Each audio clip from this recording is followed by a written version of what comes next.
मैंने आके अपना खोल दिया, मैं नाम खा दूं, भूख लगी है।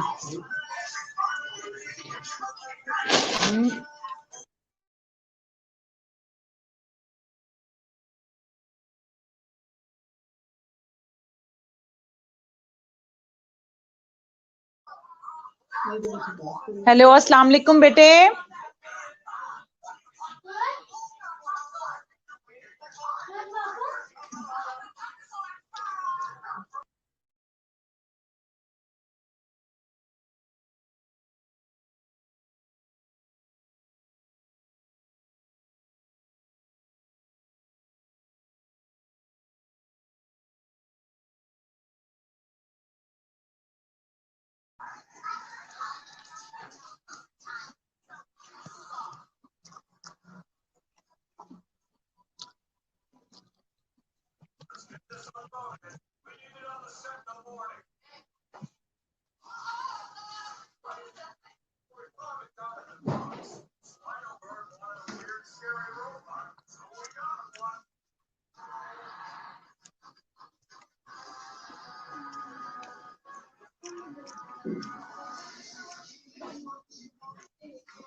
अस्सलाम वालेकुम एवरीबॉडी। 2 मिनट बेटे गुजर गए हैं, काइंडली टाइम पे ऑनलाइन हुआ करो। मेरी आवाज आ रही है सबको?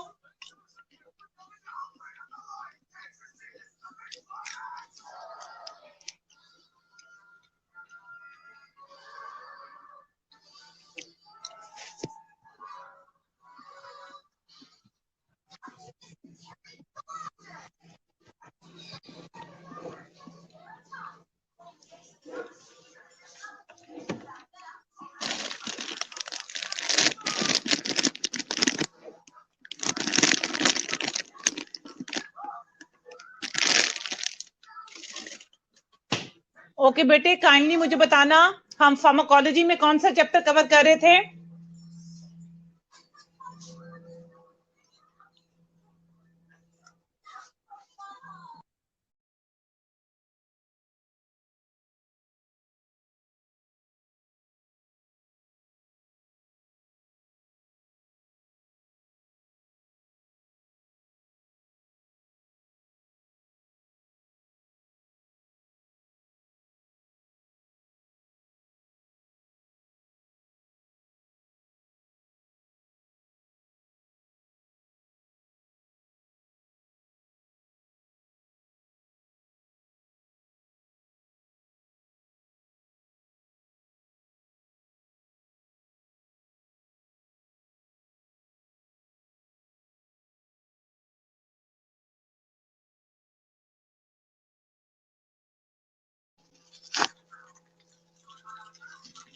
बेटे फार्माकोलॉजी में मैंने कौन सा चैप्टर स्टार्ट करवाया हुआ था? Please let me know.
बेटे नारकोटिक्स वाले चैप्टर में क्या कवर करवाया था मैंने?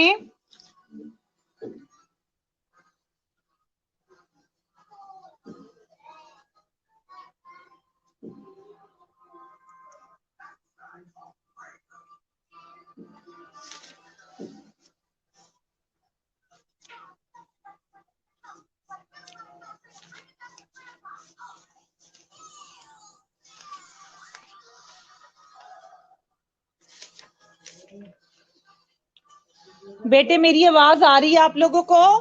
नारकोटिक्स में क्या कवर किया था बेटे? कहां से छोड़ा था मैंने, ताकि मैं वहां से स्टार्ट करवाऊं?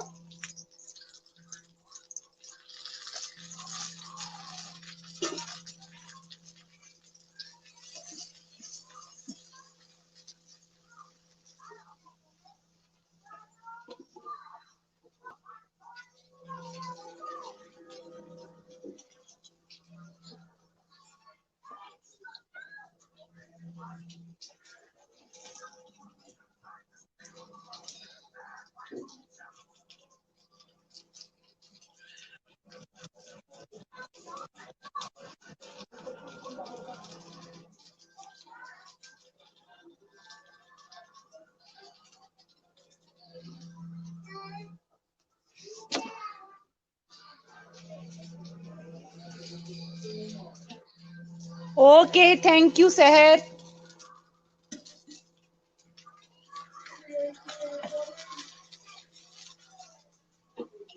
ओके बेटे, लास्ट टाइम हमने नारकोटिक्स कवर किया था और नारकोटिक्स के अंदर मैंने आप लोगों को बताया था मॉर्फिन, जो कि एनाल्जेसिक के तौर पर यूज होती है, और हमने इसके फार्माकोलॉजिकल एक्शंस में डिप्रेसेंट एक्शन पढ़ लिए थे, और मैंने आपको कहा था स्टिमुलेंट एक्शन मैं नेक्स्ट टाइम करवाऊंगी।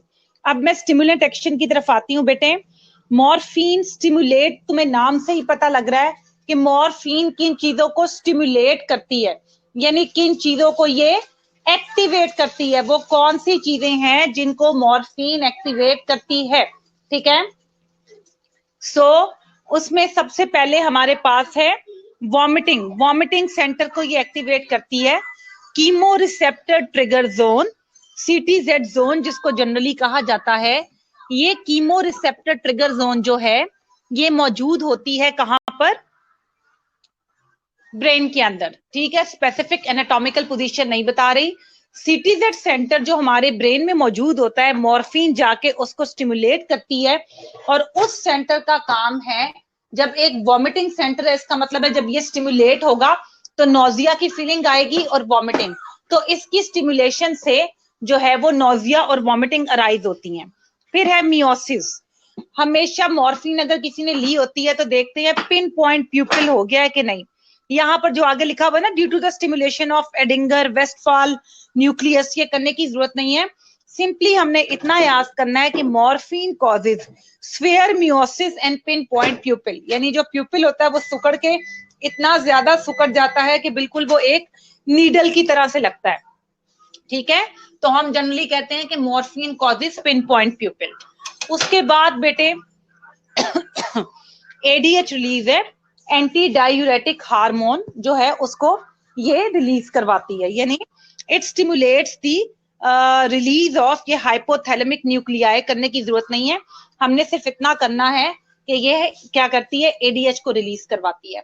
तो अब तक जो आपने मेरे साथ स्टिमुलेंट एक्शंस पढ़े, उसमें एक एक्शन ये है कि मॉर्फिन पिन पॉइंट प्यूपिल करवाती है, मियोसिस करवाती है ये प्यूपिल की, और जाहिर बात है पिन पॉइंट प्यूपिल यानी प्यूपिल इतना सुकड़ जाता है कि वो बिल्कुल एक पिन की तरह सुकड़ता है, पिन की नीडल की तरह लगना शुरू हो जाता है, इट्स नॉट डायलेटेड, ठीक है। उसके अलावा मॉर्फिन जो है वो सीटीजेड सेंटर को, कीमो रिसेप्टर ट्रिगर जोन को एक्टिवेट करती है, और इस एक्टिवेशन के नतीजे में नोजिया और वॉमिटिंग होती है, ठीक है।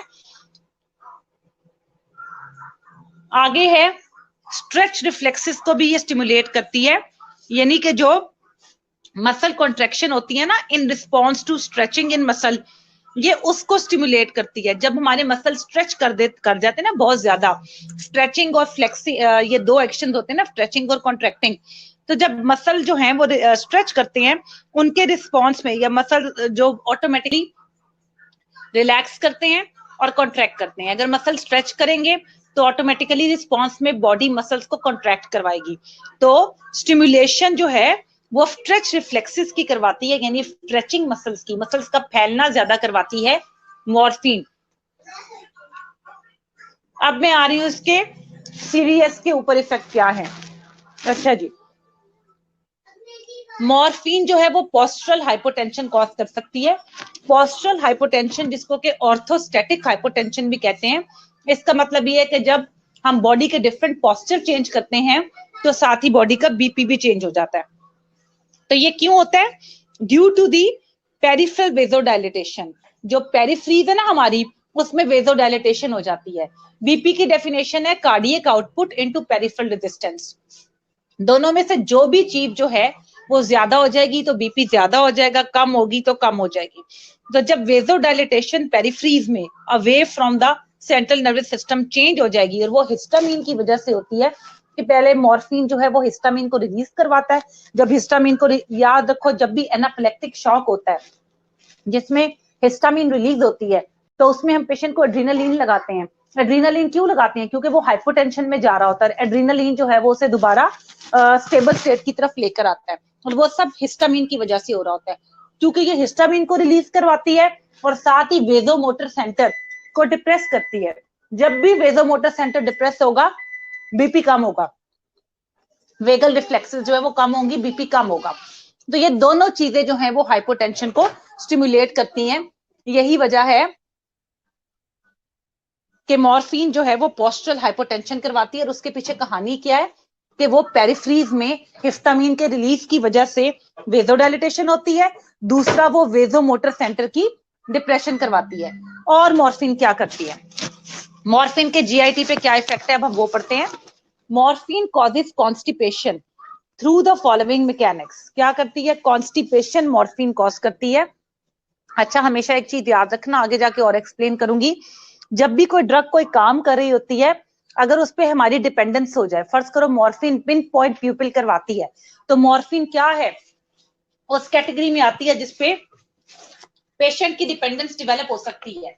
तो हम जब भी मॉर्फिन को विड्रॉ करेंगे, विड्रॉल सिम्टम्स, और withdrawal symptoms long term use पे आते हैं, ठीक है, हैबिचुअली यूज पे आते हैं, 2-3 दफा यूज पे नहीं आते हैं। तो मॉर्फिन को जब भी हम छोड़ने की कोशिश करेंगे, जब इस पर डिपेंडेंस डेवलप हो जाएगी, तो जो सिम्टम्स मॉर्फिन क्रिएट करती है उसके अपोजिट होगा, कॉन्स्टिपेशन होगी उसका नॉर्मल सिम्टम, तो जो विड्रॉल सिम्टम होगा उसके छोड़ने पे वो डायरिया हो जाएगा। ये याद रखना, ये सिर्फ मैंने तुम्हें इंफॉर्मेशन के लिए बताया है, you should remember it how this things work, ठीक है। अच्छा जी, जीआईटी को क्या करती है, वो जीआईटी को स्टिमुलेट करती है। जीआईटी को स्टिमुलेट करती है तो हमारे पास कॉन्स्टिपेशन कॉज हो रही है मॉर्फिन के नतीजे में, स्टिमुलेट का अपोजिट है, सॉरी, इनहिबिट करती है। पेरिस्टाल्टिक मूवमेंट्स और स्मूथ मसल्स की जो टोन है, क्या करती है मॉर्फिन, इनको कोलॉन के अंदर जो पेरिस्टाल्टिक हमारे पास वेव्स होती हैं उनको कम कर देती है, बिल्कुल डिमिनिश कर देती है, और स्मूथ मसल की टोन को बढ़ा देती है, जिसकी वजह से मॉर्फिन जो है वो कॉन्स्टिपेशन कॉज करती है। एनल स्फिंक्टर की टोन भी बढ़ जाती है, motility in the stomach is increased, decreased and HCl secretion diminishes. अच्छा, तुम लोगों ने ना इसमें से ये सारा कुछ याद नहीं करना, 2 पॉइंट मैं बता रही हूँ, बस तुमने वो करने हैं, तुमने करने हैं मॉर्फिन कॉजेज कॉन्स्टिपेशन, ये नहीं लिखना थ्रू द फॉलोइंग मैकेनिज्म, बस तुमने लिखना है morphine causes constipation as it diminishes peristaltic waves in colon and increases tone of interstitial smooth muscle। आगे जो सारे पॉइंट्स लिखे हुए वो तुम लोगों ने नहीं करने, तुम लोगों ने सिर्फ इसका जीआईटी में बताना है कि कॉन्स्टिपेशन कॉज करने की जो मेन वजह है वो पेरिस्टाल्टिक मूवमेंट्स का कम होना है, और साथ ही साथ मॉर्फिन क्या कर रही है, इसके नतीजे में कॉन्स्टिपेशन करवा रही है। बस पहला पॉइंट याद करना है, ठीक है, यहां तक मैं क्लियर हूं। रेस्पिरेटरी सिस्टम में क्या करती है, अच्छा, मॉर्फिन जो है वो ब्रोंको कंस्ट्रिक्शन को राइज करवा सकती है, और स्पेशली इन एस्थमेटिक पेशेंट में due to the release of histamine. फिर आगे मॉर्फिन क्या करेंगे हमारे पास, जेनेटो यूरिनरी सिस्टम में morphine causes spasm of the internal sphincter of the bladder and depression of micturition reflexes leading to urinary retention. Morphine causes spasm of the internal sphincter of bladder bus and causes urinary retention। बस पहला point याद करना है। और आखिरी वाला, urinary output if decrease due to release of ADH। Anti diuretic hormone जब release होगा, तो एंटी नाम से ही कह रहे हैं मैं अपोजिट काम कर रहा हूं, तो ऑब्वियसली क्या होगा, यूरिनरी रिटेंशन कॉज करेगी और साथ ही साथ स्फिंक्टर्स को कॉन्ट्रैक्ट करवाएगी। क्या यहां तक मैंने जितना पढ़ाया है वो सारा समझ आ गया है?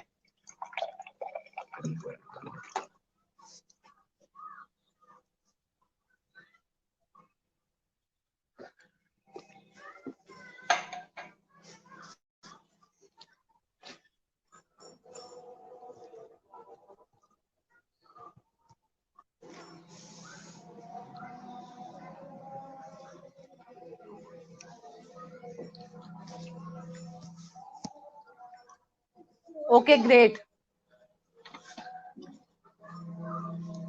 स्किन पे क्या करती है, स्किन पे as a result of histamine liberation morphine produces sweating. जब भी हिस्टामिन निकलेगी क्या होगा, वेजोडाइलेटेशन होगी, इचिंग होगी, रेडनेस, व्हील फॉर्मेशन जिसे कहते हैं वो, और स्वेटिंग होगी। That is what morphine is causing here. फिर और क्या कर रही है मॉर्फिन, अब इसकी फार्माकोकाइनेटिक्स पे आ जाते हैं।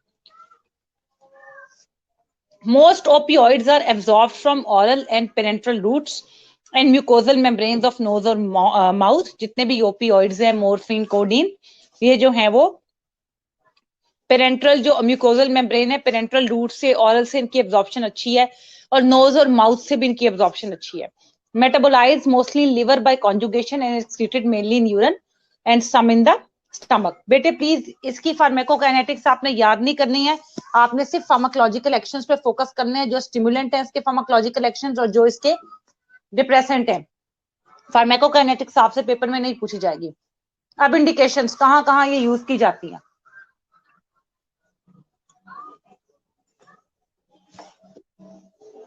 सबसे common indication as you all know, analgesia, myocardial infarction, post operative pain वगैरह में जितने भी प्रोसीजर्स होते हैं, कैंसर में जब पेशेंट टर्मिनली इल होता है and he can not tolerate the pain, so what we give to that patient particularly morphine. ठीक है, फिर उसके बाद डायरिया वगैरह में दी जाती है क्योंकि ये कॉन्स्टिपेशन करवाती है, कफ वगैरह में इसको दिया जाता है। ये इंडिकेशन है, हम इसको कफ में यूज नहीं करते, हम इसकी जगह कोडीन यूज करते हैं, मॉर्फिन यूज नहीं करते। कोडीन पे डिपेंडेंस नहीं है, कम है, बल्कि ना होने के बराबर है। मॉर्फिन पे डिपेंडेंस है, जिस चीज पे डिपेंडेंस हो जाएगी तो फिर तो लोग कफ सिरप पीना शुरू कर देंगे एडिक्शन के लिए। और दूसरी बात है ये शेड्यूल भी मैं बताऊंगी क्या होते हैं और उसका क्या चक्कर होता है। अभी इतना ही ध्यान में रखो कि इन चीजों में यूज हो सकती है बट नॉट यूज, मोस्टली हम इसको सिर्फ एनर्जीजिया के तौर पे यूज करते हैं।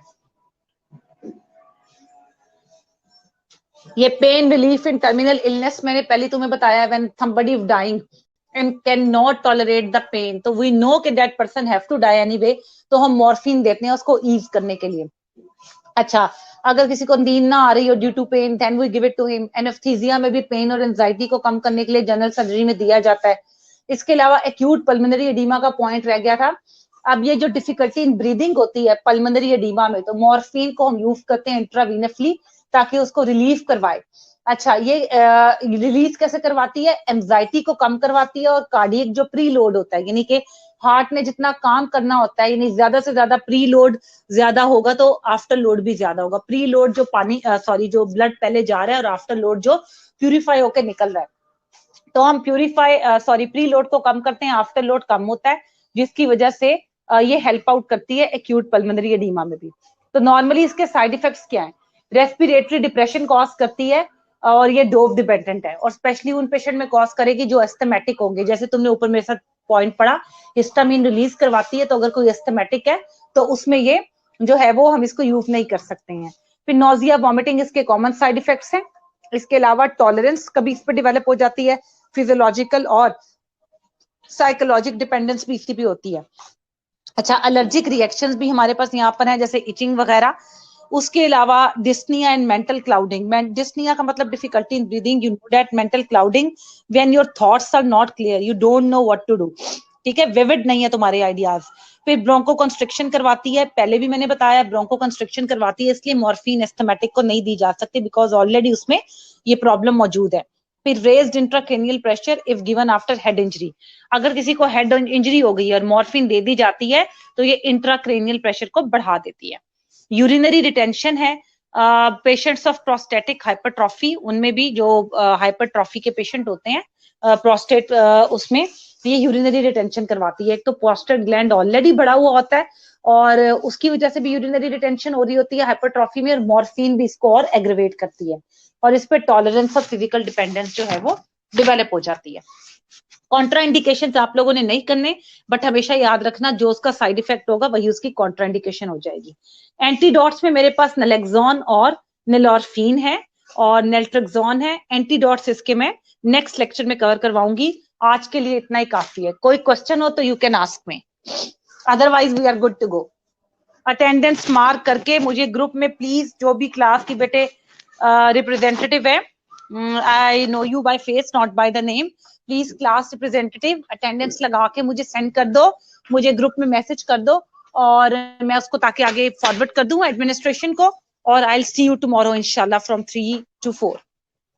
ठीक है,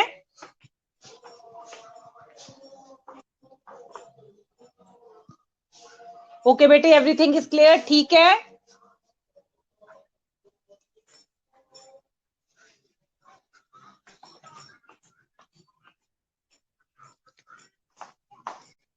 ओके बेटे। नहीं सिद्रा, इतना काफी है। इसके जो एंटीडॉट्स है और नेक्स्ट क्लास को लेके मैं अगली क्लास में चलूंगी बेटे।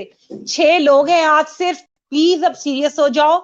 इस तरह बहुत मुझे लदा से मैसेजेस आते हैं, 10 मिनट सिर्फ रह गए हैं, ठीक है। एक तो टाइम पे ऑनलाइन हुआ करो, मैं मैसेज करती हूँ तो तुम लोग ऑनलाइन होते हो, विच इज रियली बैड। 3 बजे मैं ऑनलाइन होती हूँ, फिर मैं ऑफलाइन होती हूँ, फिर मैं देखती हूँ कोई आया कि नहीं आया, एक दो। This is your on fault बेटे, प्लीज कम ऑन टाइम। बाकी लोगों को आने के लिए करो, लॉकडाउन फिर से लग गया, हमें नहीं पता ये कब तक रहेगा। प्लीज अब तुम थोड़े अरसे के लिए यही समझो कि हमने ऑनलाइन ही पढ़ना है, और ऑनलाइन को रेगुलर क्लास की तरह कंसीडर करो, नॉट एज अ जॉब।